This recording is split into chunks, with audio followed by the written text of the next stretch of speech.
Hi guys, Devshri और आपका स्वागत है मेरे चैनल पे। मेरे इंस्टाग्राम पे। मैंने कुछ ऑर्डर किया है अपने घर के लिए। मैं एक छोटा सा रूम मैंने रेंट लिया है और धीरे धीरे मैं इस रूम को सजा रही हूँ। जो भी इनकम कर रहे हो उससे छोटा छोटा चीज सेविंग्स करके उसके लिए आप खरीदते हो। वैसे तो हम सेविंग्स नहीं कर सकते, लेकिन छोटा छोटा सेविंग्स तो कर ही सकते हैं ना। 200-300 रुपए 3-4 बार ऑर्डर भी किया था मैंने, लेकिन मैं ले नहीं पाई। ये देख सकते हो आप। तो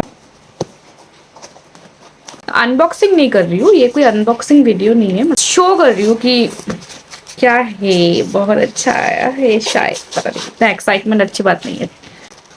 साउंड सुन सकता हूँ। बेसिकली ये है एक